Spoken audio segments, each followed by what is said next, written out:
kapangyarihan ng banal na Espiritu. Ayon sa Gawa, Kapitulo 2, versikulo 1-4, sinasabi dito, nagkakatipon silang lahat sa isang lugar nang sumapit ang araw ng Pentecostes. Walang ano-ano'y may ingay na nagmula sa langit na tulad ng ugong na malakas na hangin. At napuno nito ang bahay na kinaroroonan nila. May nakita silang para mga dilang apoy na dumapo sa bawat isa sa kanila. At silang lahat ay napuspos ng Espiritu Santo. At nagsimulang magsalita ng iba't ibang wika ayon sa pinagkaloob sa kanila ng Espiritu.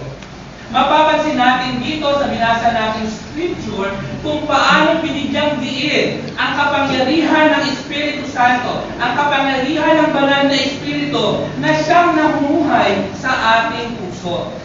Ang banal na Espiritu ang magbibigay sa atin ng tamang discernment habang lumalago tayo sa ating karanasan sa paggawa ng kalooban ng Diyos.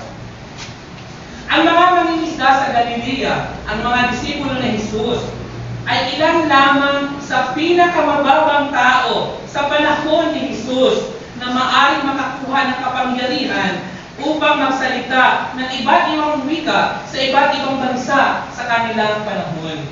Makikita natin na ang Diyos, ipinakita sa atin ng Diyos na hindi natin kailangan na maging matalino, hindi natin kailangan maging kilala, hindi natin kailangan maging mayaman upang magbahagi ng salita ng Diyos. Nung tayo nabautisman at sinabi natin na sumunod kay Jesus, naintindihan natin na ikaw at ako ay may tungkulin na ibahagi ang salita ng Diyos. Paano ka maging tapat, maging faithful witness kung hindi mo gampanan ang tungkulin mo na ibahagi ang salita ng Diyos?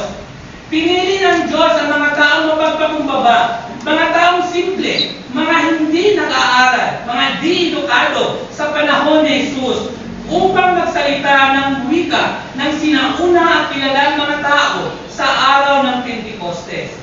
Ito ay isang patunay lamang na kapag ikaw ay nabuspos ng banal na Espiritu, kaya mong gawin ang mga bagay na akala mong hindi mo kayang magawa.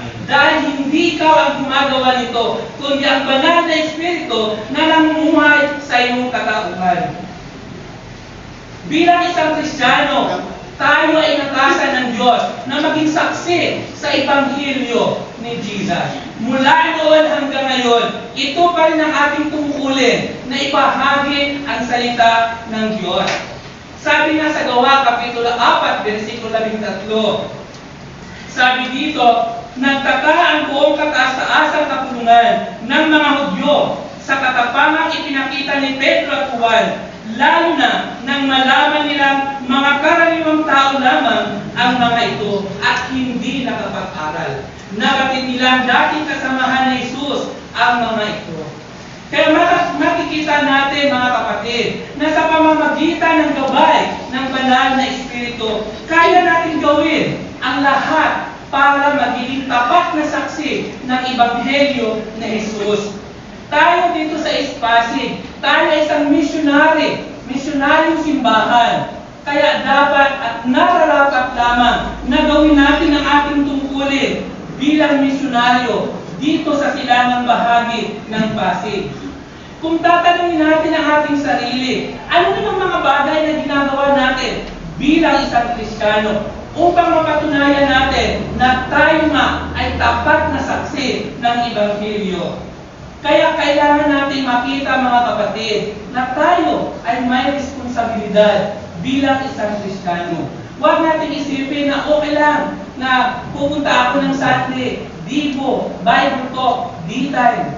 Above all, meron pa rin tayong responsibilidad na ibahagi ang salita ng Diyos sa maraming tao. Maswerte tayo dito sa Pasig dahil maraming mga tao ang nais mag-aral, nais makilala ang Diyos. Kaya nasa atin, paano tayo kikilos? Paano tayo gagalaw bilang isang Kristiyano?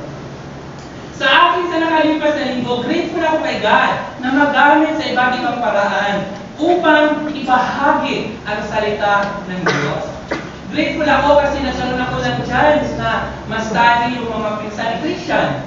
Di ba, mga teens? Nagkaroon din ako ng chance na mapag-aral muli sa mga anak ni Brian at sa kanilin. At kahapon, grateful ako sa pagkakataon na magbahagi ng salita ng Diyos. Then sa umaga, na-study namin ni Risa si Chloe, yung ako ni Tatay Sid at saka ni Nanay Sila.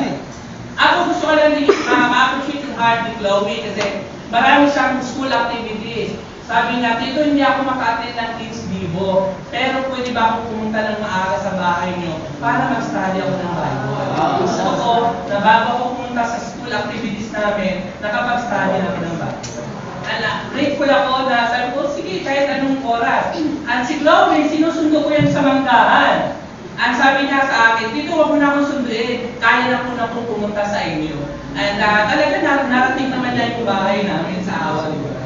I'm so grateful ako doon. Then after naman ang Teams Vivo namin, habang si Ruth ay nag-account ako sa taas, kami naman ni Josie nag-study kay Kate, di ba? Character study. And I'm grateful kami dahil maraming mga kids na gustong makilala si God. And to sum up, sabi ko nga sa I end up my day na nag-study ng Bible kay John. Nandiyan si John.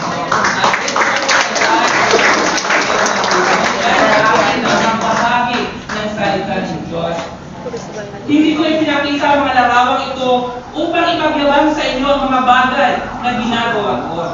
Pagkos, nais kong ibahagi, nais kong i-encourage ang bawat isa sa atin, mga kapatid, na kaya natin gawin in our own little way para magbahagi ng salita ng Diyos.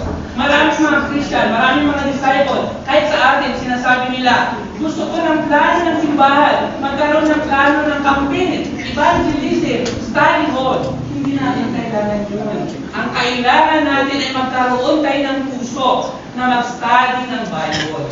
Kahit may campaign ng simbahan, kung wala ka rin puso, wala rin yun.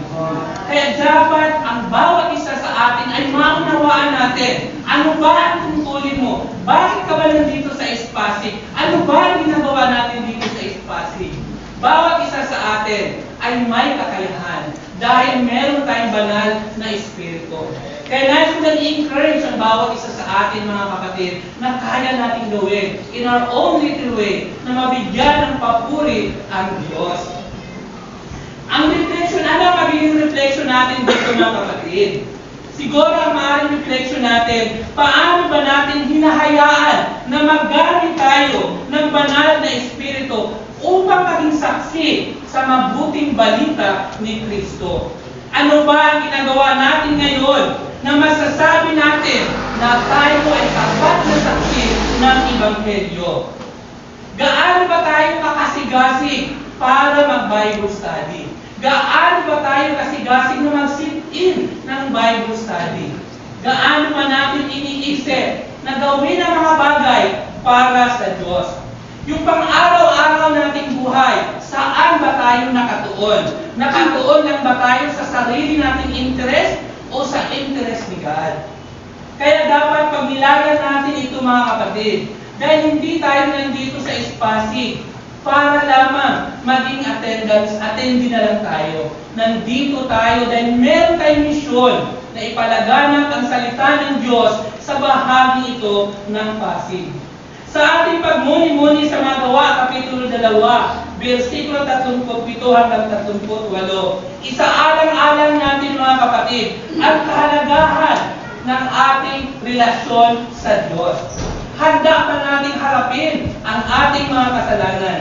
Handa ba tayong lumapit sa Diyos upang magsisi? Handa ba natin ipahayag ang ating pananampalataya kay Kristo sa ibang tao? At bukas ba tayo sa pagtanggap ng banal na espiritu na pangunahan ng ating puso, pangunahan ng ating buhay upang ipalaganap ang salita ng Diyos?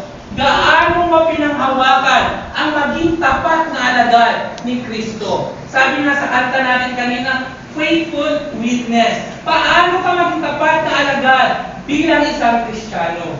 Pagnilayan natin ito mga kapatid, kung paano tayo magamit ng banal na Espiritu upang sa kapapurihan ng ating Panginoon. Maraming salamat sa pakikinig, pagpalain mga taon.